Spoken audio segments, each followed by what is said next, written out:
Comenzaremos con el primer tema del curso, que es la introducción al daño cerebral, y comenzaremos primeramente con el concepto o los conceptos de daño cerebral. Quiero comenzar con la siguiente frase de Hipócrates, que dice así: no existe daño cerebral demasiado leve para ser ignorado, ni demasiado severo para perder la esperanza. Quiero comenzar con los conceptos de daño cerebral, que según la Sociedad Española de Medicina Interna lo define como una lesión en el sistema nervioso central que puede ser congénita o adquirida. Esta lesión es a nivel celular, que la célula del sistema nervioso central es la neurona. También, según el DACER de Medicina Interna, es una lesión, ellos lo definen como una lesión en el sistema nervioso central producto de una fuerza externa que provoca un daño en donde va a alterar la capacidad funcional de la célula y va a traer alteraciones motoras, cognitivas, emocionales y o conductuales.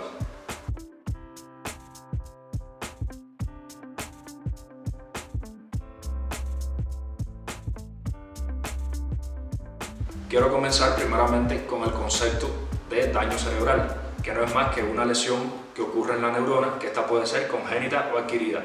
Esto es según la Sociedad Española de Medicina Interna, y según el DACER de Madrid, ellos lo definen como una lesión en el sistema nervioso central que puede ser por una fuerza externa que daña a la estructura cerebral como tal. Al dañar la estructura cerebral, al dañar la neurona, que es la célula cerebral, imposibilita su función normal y entonces trae trastornos como trastornos cognitivos, conductuales, del habla y de todos los sentidos como tal.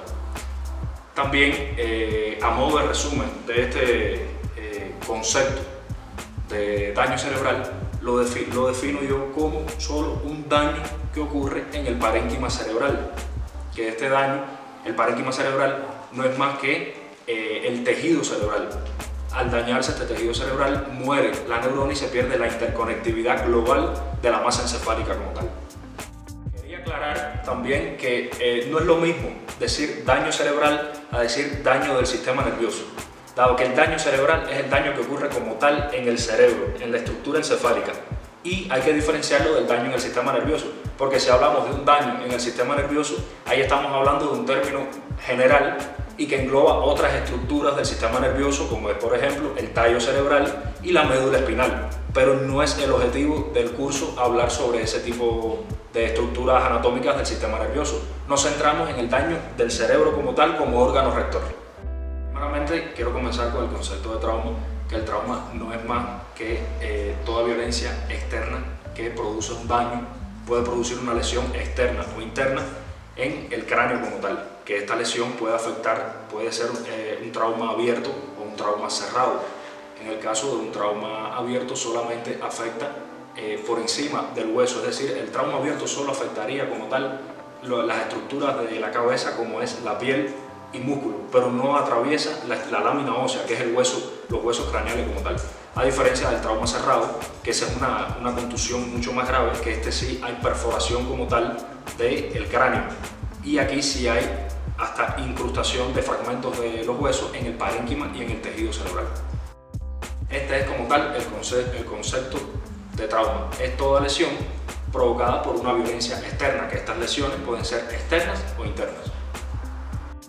Ejemplos que podemos poner del trauma es como, por ejemplo, heridas por armas de fuego, heridas por armas blancas, accidentes que pueden provocar incluso hasta estallamiento de cráneo, que esto sí es una complicación mayor porque termina con muerte encefálica.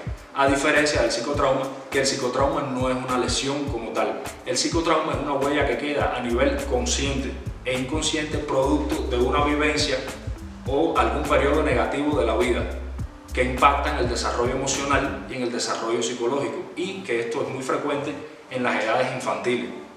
Es donde suelen ocurrir mayormente este tipo de trauma llamado psicotrauma.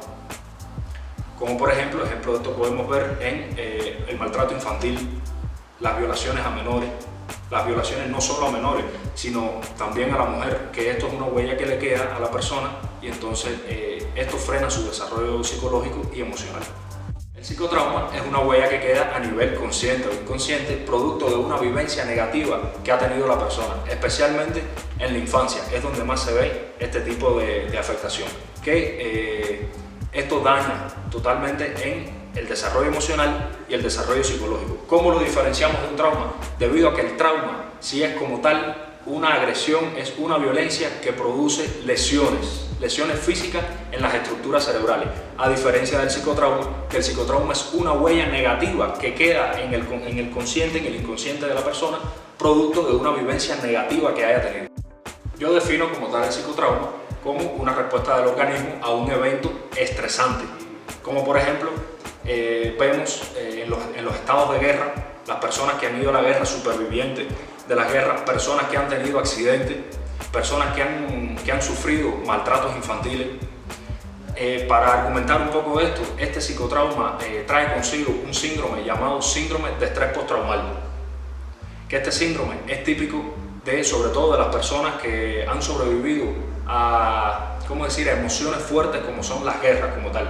Este síndrome causa en las personas ansiedad combinado con estados de depresión, puede traer trastornos de la conducta, como se vuelven personas muy agresivas e incluso es muy frecuente la risa que presenta, que es un síntoma llamado risa de la locura, que es típico del estrés postraumático.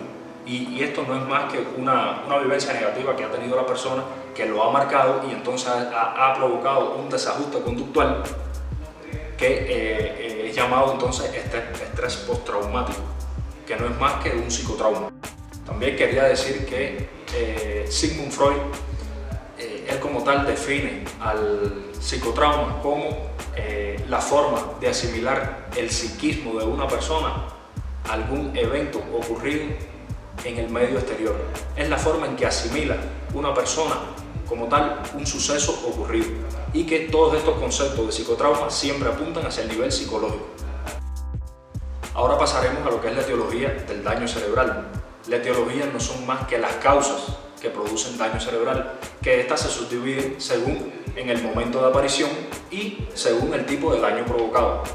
Según el momento de aparición, ellas se subdividen en tres: prenatal, perinatal y postnatal. ¿Qué significa prenatal? Prenatal es antes del parto, perinatal es alrededor del parto, o sea, el momento del parto, y postnatal es después del parto como tal. Entonces, según el daño provocado, aquí vemos que para valorar un daño cerebral hay dos tests que se realizan, que son, como decir, las reglas estándar de oro que se utilizan para valorar daño cerebral, tanto en niños como adultos. Como en niños, primeramente empezaré a explicar el test de Apgar, que el test de Apgar fue creado por la anestesióloga pediatra Virginia Apgar, que ella creó este test con el fin de valorar el estado general de un recién nacido. Ella se basó en 5 parámetros que ahora pasaré a explicarlo. Este test se puede realizar por médicos como ginecobstetras, enfermeras y pediatras. Se realiza primeramente al minuto de nacer, donde al minuto de nacer se valora el estado general del niño con el que nació, y se realiza de nuevo a los 5 minutos, que es para ver cómo ha evolucionado el estado de salud del niño. Entonces pasaré a describir como tal el test de Apgar y en qué se basa. El test de Apgar mide 5 parámetros. Primero es frecuencia cardíaca, esfuerzo respiratorio, reflejos, tono muscular y coloración de la piel. Una vez que estamos en presencia de un parto, nace el niño, le realizamos el test de Apgar al minuto de haber nacido. Lo primero que vemos es la frecuencia cardíaca. Valoramos, se toma la frecuencia cardíaca, no presenta latidos cardíacos, pues se le da 0 puntos en ese aspecto.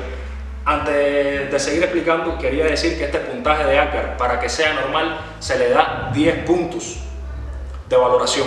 Eso es en un niño sano, pero que a estos 10 puntos nunca se llega debido a la coloración de la piel, que la voy a explicar en su momento ahora cuando lleguemos. Empiezo por la frecuencia cardíaca. Nace el niño, valoramos frecuencia cardíaca, no tiene pulso, no se sienten las pulsaciones, pues tiene 0. Si se siente menos de 100 latidos por minuto, recordar que la frecuencia cardíaca normal de un niño es de 100 a 160 latidos por minuto. Esto es en el caso de un neonato, de un recién nacido. Entonces valoramos. Si en la frecuencia cardíaca vemos que tiene menos de 100 latidos por minuto, le damos un punto. Si el niño nace y cuando se le toma sus pulsaciones presenta más de 100 o igual a 100 latidos por minuto, pues entonces ahí recibe un puntaje de 2 puntos. Luego de valorar como tal la actividad actividad cardíaca vamos al esfuerzo respiratorio, que el esfuerzo respiratorio es la frecuencia respiratoria del niño. Si un niño nace y no respira, se le da un puntaje de 0 puntos. Esto sería algo muy grave y que requiere entonces atención intensiva inmediata.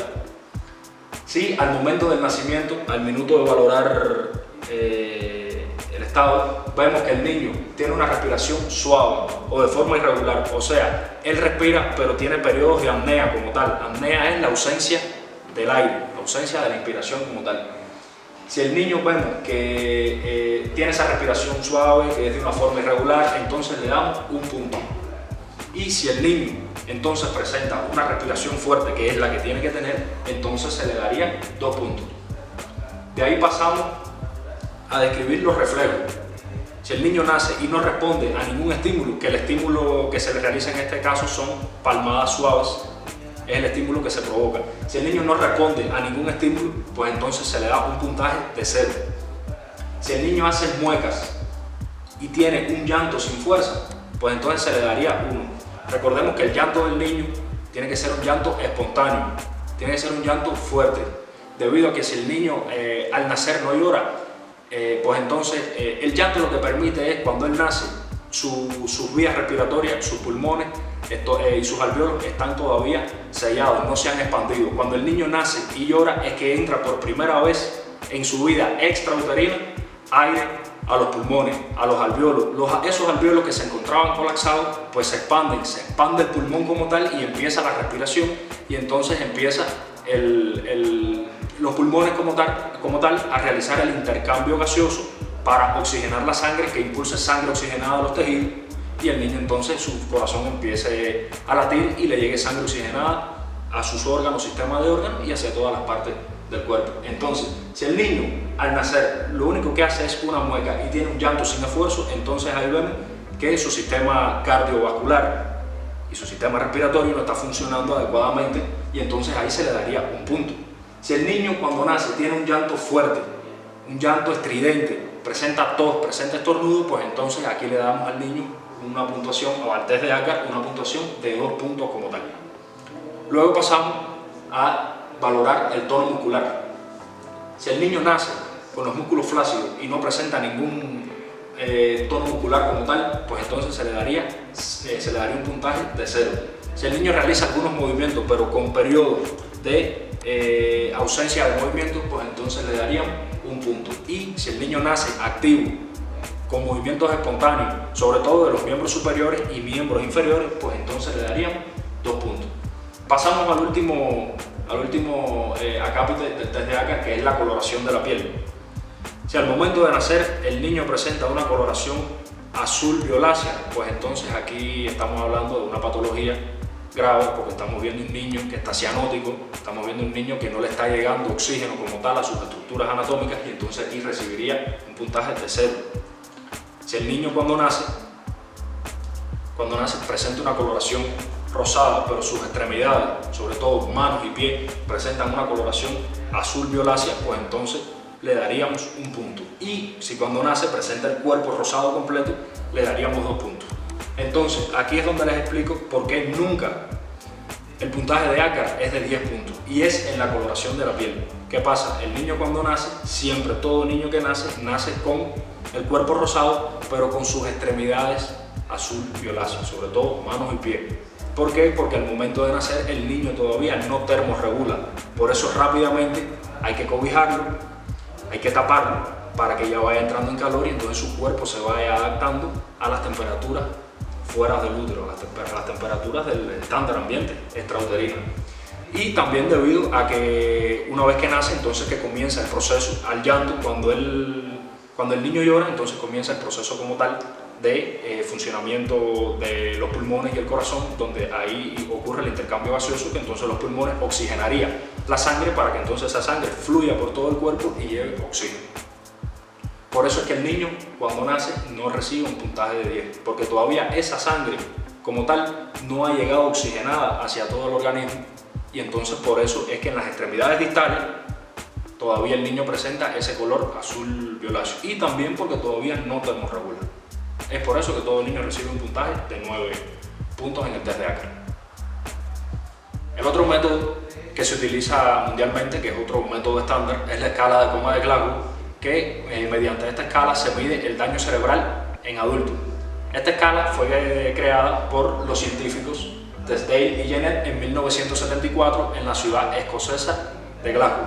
Esta escala mide 3 parámetros como tal: respuesta verbal, apertura ocular y respuesta motora, que tiene un valor de 15 puntos. 15 puntos en la persona sana como tal y 3 puntos en una persona que no responda a ninguna de estas 3 variantes que se buscan. Si no responde, pues entonces estamos hablando, se le daría un valor de 3 puntos y entonces estaríamos hablando de un coma profundo como tal. Actualmente es el parámetro más utilizado para valorar el nivel de conciencia en la persona.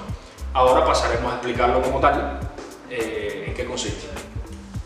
Aquí vemos las 3 variantes: la apertura ocular, la respuesta verbal y la respuesta motora, que es lo que vamos a valorar en una persona. Si vemos una persona que tiene un daño cerebral porque sufrió un trauma producto de un accidente, producto de cualquier contusión, y esta persona, cuando a esta persona se le aplica un estímulo, puede ser un estímulo verbal, como por ejemplo al hablarle, esta persona, sus ojos no responden, no los puede abrir, entonces se le daría un puntaje de 1 punto en el aspecto de apertura ocular. No puede abrir los ojos debido a un trauma severo craneal que le impide entonces la respuesta ocular. Si a esta persona se le aplica un estímulo como tal, por ejemplo, se le aplica un dolor, se le aplica que se le pincha, que sienta dolor, y esta persona logra abrir los ojos, pues entonces aquí le daríamos 2 puntos porque reaccionó a un estímulo.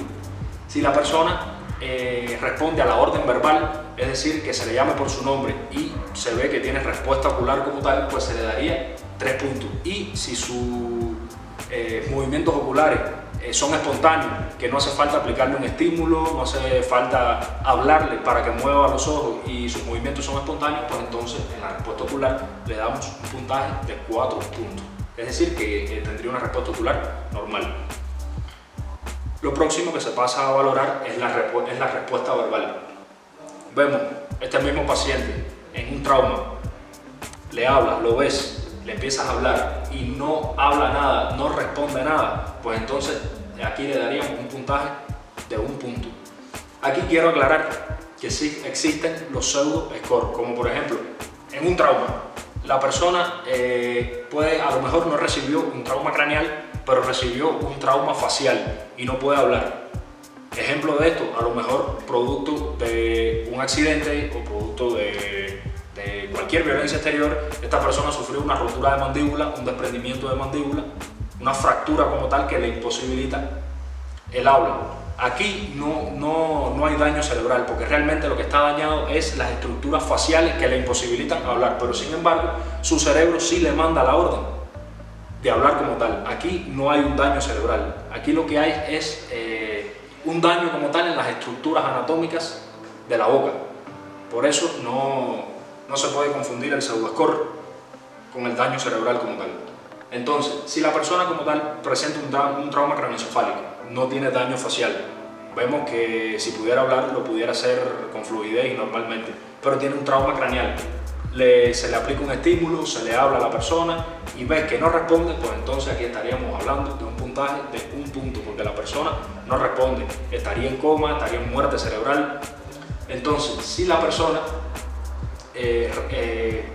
se le habla y entonces la persona se le aplica un estímulo y lo único que hace es emitir sonidos incomprensibles, pues entonces le daríamos un puntaje de 2 puntos, porque no articula oraciones, no tiene una fluidez en el habla, solo responde a un estímulo que le estás aplicando, pero mediante sonidos incomprensibles, incoherentes. De ahí vemos que si la persona dice palabras inapropiadas, es decir, que dice palabras que se entienden, pero que no tienen coherencia, a diferencia del anterior, que ni se entiende ni hay coherencia.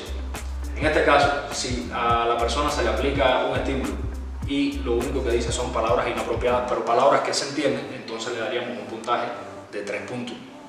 Aquí estamos hablando de un daño severo, pero no tan severo como los anteriores, que pueden traducir ya una muerte encefálica. Entonces, si la persona, esta misma persona, entonces se le aplica un estímulo igual y entonces lo único que habla articulaciones, pero se encuentra desorientado. Es decir, que le preguntas a la persona, ¿cómo te llamas? ¿Dónde te encuentras? Y te responde, no sé, pero se entiende claramente que esa persona, lo que está respondiendo es coherente. Lo que pasa es que no está ubicado en tiempo, espacio y persona por el trauma que ha sufrido, pero sí habla con fluidez y coherente. Y aquí se le daría entonces 4 puntos. Si la persona se siente, si usted a una persona que sufrió un trauma, por supuesto, pero entonces el trauma no es tan severo y la persona, usted le pregunta que cómo se llama, dónde vive, dónde se encuentra y te responde correctamente, aquí entonces le daríamos un puntaje de 5 puntos porque esta persona está orientada y puede mantener una conversación normal y con fluidez. Esto es en el caso del parámetro de respuesta verbal. Pasamos ahora a la respuesta motora. Si vemos al paciente, este mismo paciente con el trauma que le ocurrió y vemos que no tiene ninguna respuesta motora, que no tiene ningún movimiento espontáneo, pues entonces le daríamos un punto, que estaríamos hablando de un daño grave a nivel cerebral. Vemos que si a esta persona se le aplica un estímulo, esta misma persona se le aplica un estímulo y solamente responde con una extensión, pues entonces aquí estaríamos hablando de una rigidez de descerebración. Es decir, que aquí el daño es en la estructura cerebral como tal. Él está funcionando a nivel basal, sobre lo vegetativo, porque solamente a una persona aplicarle un estímulo nada más va a tener una extensión. Entonces esa extensión lo que traduce es un daño cerebral completo, porque esa persona no está respondiendo porque está consciente, sino está respondiendo por estímulo basal. Vemos, aquí se le daría entonces un puntaje de 2 puntos. Vemos que si la persona al aplicarse el estímulo presenta una rigidez, presenta una flexión anormal, vimos que en el anterior era una extensión, pues aquí va a tener una flexión anormal. Aquí entonces vamos a ver que lo que hay es una rigidez de decorticación. Aquí lo que hay es afectado como tal no es el cerebro. En el anterior vimos que era el cerebro como órgano completo. Aquí lo que va a estar afectado es la corteza cerebral, que es como decir la estructura más especializada que tenemos los seres humanos. Y aquí entonces, si tiene afectado la corteza cerebral, el paciente va a tener una flexión anormal. Solamente va a poder hacer una flexión y aquí entonces recibiría 3 puntos. Vemos que si la persona al aplicarle un estímulo, pues él por él mismo logra retirar y flexionar el miembro, pues entonces aquí recibe una puntuación de 4 puntos. Y si la persona localiza el dolor, usted le pregunta a la persona dónde le duele y él mismo puede con su respuesta motora señalar y localizar dónde es que tiene el dolor o dónde es que tiene la lesión, pues aquí le daríamos un puntaje de 5 puntos. Y si obedece a la orden verbal, es decir, levante los miembros superiores, levante los miembros inferiores, puede levantarse, puede caminar, si obedece a la orden verbal y puede ejecutar la acción que se le pregunta, pues entonces aquí sí tenía una respuesta motora de 6 puntos, es decir, que sería un paciente que está totalmente sano. Atendiendo a la escala de coma de Glasgow, que es muy práctica para determinar el tipo de daño cerebral, recuerdo en mis prácticas médicas en Cuba, trabajando en el hospital militar de mi ciudad, en una guardia, un caso que llegó en una ambulancia debido a una herida por arma blanca en el cráneo, donde aquí sí fue un trauma abierto, había exposición de la masa encefálica, habían restos del hueso como tal incrustados en el tejido cerebral, había inflamación cerebral, incluso sobrepasada por la herida que provocó, al inflamarse el cerebro sobrepasaba como tal los huesos. Y cuando se le aplicó el Glasgow, aquí él recibió un Glasgow de 3 puntos. Primera, porque su respuesta ocular no respondía, no abría los ojos. Su respuesta verbal no podía hablar. Aquí solo recibió en respuesta ocular y respuesta verbal, ya ahí tenía 2 puntos. Y en la respuesta motora, aquí le dimos 2 puntos porque sí realizaba una extensión. Es decir, que al realizar la extensión, cuando le aplicamos un estímulo, aquí lo que había como tal era un daño ya en el cerebro completo.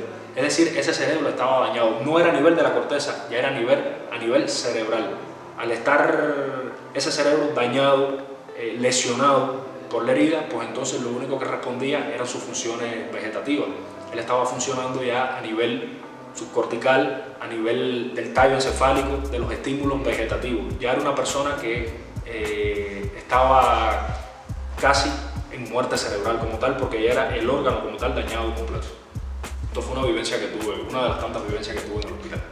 Pues también en las rotaciones como tal de estudiantes, cuando se rota por los hospitales ginecobstétricos, aquí cuando nos entran a las salas de preparto, donde ahí podemos incluso hasta realizar los partos naturales y podemos presenciar el manejo que se hace con el recién nacido, y vemos aquí también la aplicación del test de Acker. Cuando se aplica el test de Acker, recuerdo que vi varios niños donde su frecuencia cardíaca, sin embargo, no era... Vimos que en todos los parámetros estuvo normal, pero sin embargo en la frecuencia cardíaca vi un niño que incluso hasta lo cargué y todo, que tenía una frecuencia cardíaca menos de 100 latidos por minuto.